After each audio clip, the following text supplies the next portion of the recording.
Ermənistanın yalançı təbliğatına son qoyuldu və bütün dünya gördü ki, Qarabağ bizim əzəli tarixi torpağımızdır.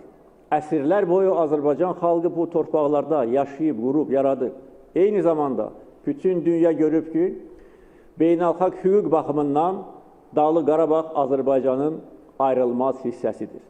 Hər kəs bilir ki, Ermənistan rəhbərliyi bir il bundan əvvəl demişdir ki, Qarabağ Ermənistandır və nöqtə. Mən isə demişdim ki, Qarabağ Azərbaycandır. Bugün bütün dünya görür ki, Qarabağ Azərbaycandır.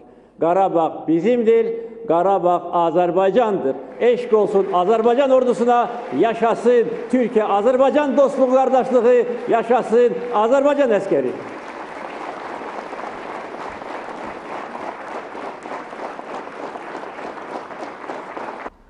Bu səslər, bu addımlar tarix yazdı. 2020-ci ilin payızında Azərbaycan ordusu 30 illik işğala son qoydu.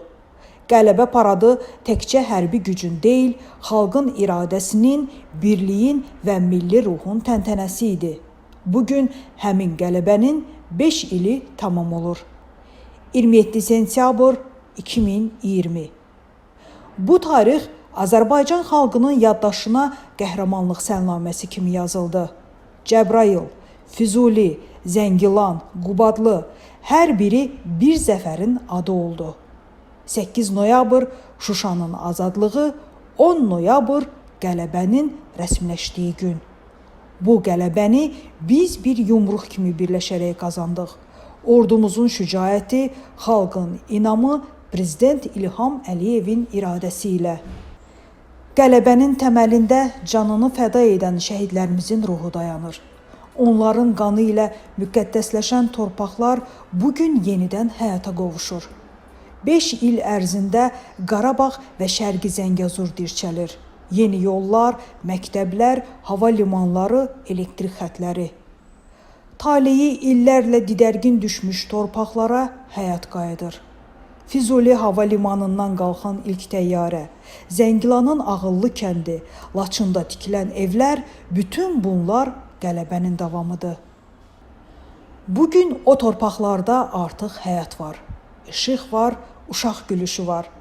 Prezident İlham Əliyevin rəhbərliyi ilə həyata keçirilən bərpa proqramları azad edilmiş bölgələrin simasını dəyişir.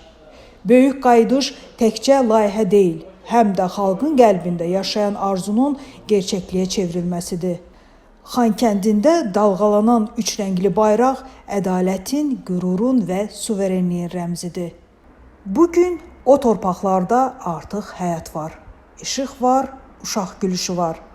Prezident İlham Əliyevin rəhbərliyi ilə həyata keçirilən bərpa proqramları azad edilmiş bölgələrin simasını dəyişir.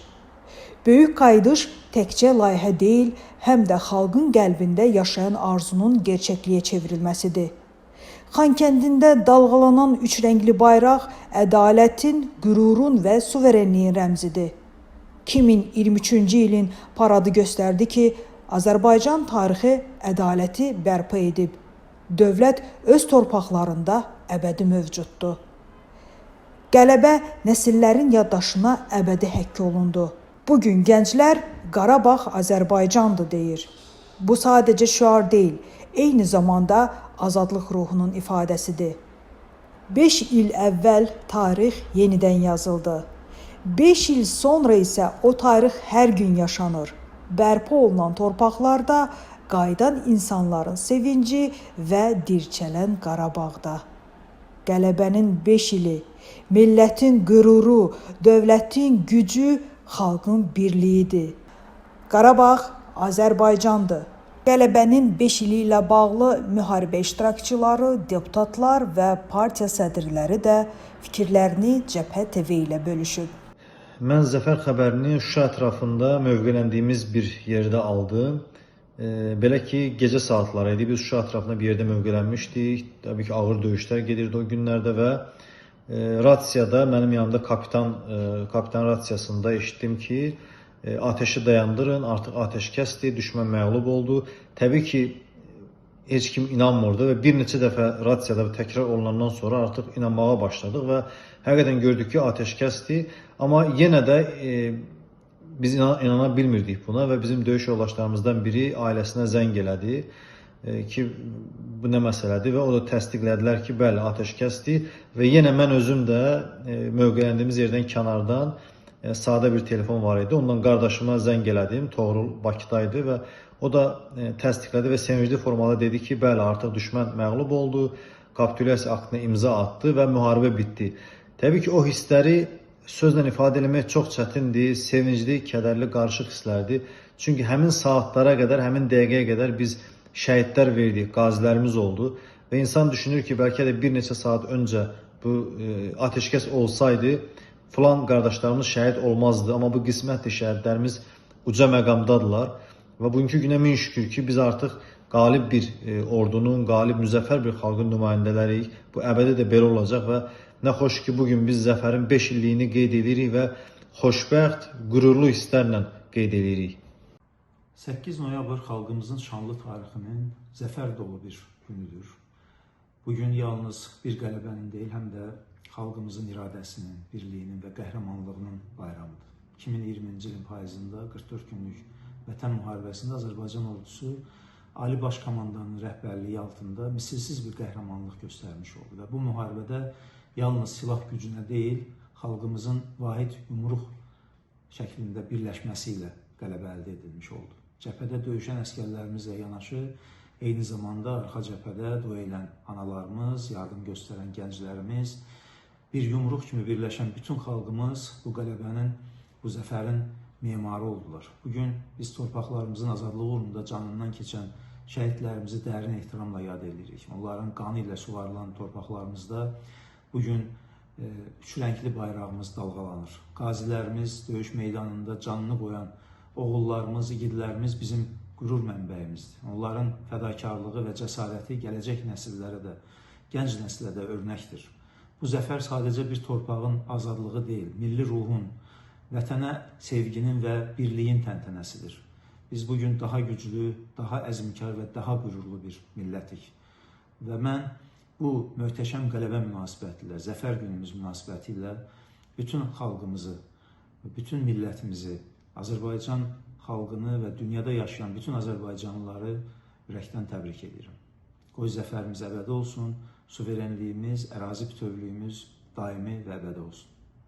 8 noyabr Şuşanın işğaldan azad olunan günü, zəfər qələbə günüdür. Hər bir Azərbaycanlı üçün dünyanın hansı yerində olursa olsun, azdan çoxdan Azərbaycan qanı olan varsa, hər biri üçün həm böyük fəxr, qürur doğuran bir gündür. Hamı gözləyirdi. Həmin günün səbirsizliklə hamı gözləyirdi. Hər gün prezidentin biz dinləyirdik məlumatlarını, hər gün ortaya ya axşam məlumat verir ki, bugün hansı yaşayış məntəqəsi işğaldan azad olundu. Böyük qürur hissi yaşayırdıq. Hər kəs ən böyük bir prosesin özünü iştirakçısı hesab edirdi və nəhayət noyabrın 8-də hamının gözlədiyi o gün gəldi və həmin dəqiqə gəldi. Həmin an gəldi ki, Azərbaycan prezidenti elan elədi, İlham Əliyev, cənab İlham Əliyev elan elədi ki, Şuşa azad oldu, Şuşa sən azadsan və hamı qürur hissi ilə o yaşadı. Heç kəs inanmaq istəmirdi. Kövrələn kim, ağlayan kim. Həmin dəqiqələrdə mən o xəbəri eşidəndə Ağdamda Quzanlı qəsəbəsinin yaxınlığında şəhid məclisində iştirak edirdi. Biz həmin günlər, döyüş günlərində demək olar ki, hər gün o ərazilərdə olurduq, yaxın cəbhəyə yaxın ərazilərdə olurduq. Şəhid ailələrinə gedirdik, şəhid yas mərasimlərində, dəfnlərində iştirak edirdik, çalışırdıq ki, əlimizdən gələn kömək edək. Həmin o məclisdə cavan bir oğlandı, çox imkansız bir ailənin övladı idi. Hamı yas içərisində idi, kədərli idi. Birdən-birə kimsə dedi ki, prezident artıq elan elədi, Şuşa işğaldan azad olunubdur. O yas məclisi böyük bir, mən deyərdim ki, çılğın bir mitingə çevrildi. Çox böyük, möhtəşəm bir mitingə çevrildi. Hamı bir-birini təbrik edirdi. Hamı bir-birini bağrına basırdı. Hamı çıxış eləməyə, söz deməyə çalışırdı. Yəni, o anda hər kəs düşünürdü ki, şəhidlərimiz elə belə getmədi. Şəhidlərin qanı yerdə qalmadı. Şuşada azad oldu, qələbə də bizimdir və indən sonra da Azərbaycan dövlətçiliyinin çox böyük tarixi, yeni tarixinin yeni bir mərhələsi başlayacaq. Bu hisslərlə hamı yaşayırdı. Salam əziz həmvətənlərim, sizi möhtəşəm, müqəddəs sayıla biləcək Zəfər bayramı münasibəti ilə, Zəfər bayramımızın 5 illiyi münasibəti ilə təbrik eləyirəm. Bilirsiniz ki, bu Zəfər bayramı Qarabağ və ətraf rayonlarının 30 ildən artıq davam edən işğaldan azad olmasıyla bağlı hər il qeyd etdiyimiz bir gündür və Uca Allaha dualar eləyirik, şükürlər eləyirik ki, bizə bu xoşbəxtliyi yaşamaq qürurunu yaşatdı. Təbii ki, biz hər il bu günlərdə, tək bu günlərdə yox, hər ilin hər günündə, hər saatında bu qələbəni bizə yaşadan şəhidlərimizə, qazilərimizə, veteranlarımıza öz minnətdarlığımızı, hörmətimizi bildiririk və bildirməliyik. Bu qələbədə rolu olan hər kəsə, istər media nümayəndələrinə, istər siyasi rəhbərliyə, istər siyasi partiyalara, istər sadə vətəndaşlara, xalqa, hər birinə AK Partiya adından təşəkkür edirəm. Nəhayət ki, uzun illərdən sonra Azərbaycan tarixində işğalların, faciələrin, qırğınların yox, qələbələrin də günü qeyd olunmağa başladı. Qoy Uca Allah bizə daha böyük qələbələrə, daha böyük sevinclərə nail olmağı nəsib eləsin. Bir daha sizi bu gözəl, söz uzatmadan, yəni bu gözəl və şərəfli bayram münasibəti ilə təbrik eləyirəm. Zəfərlərimiz bol olsun.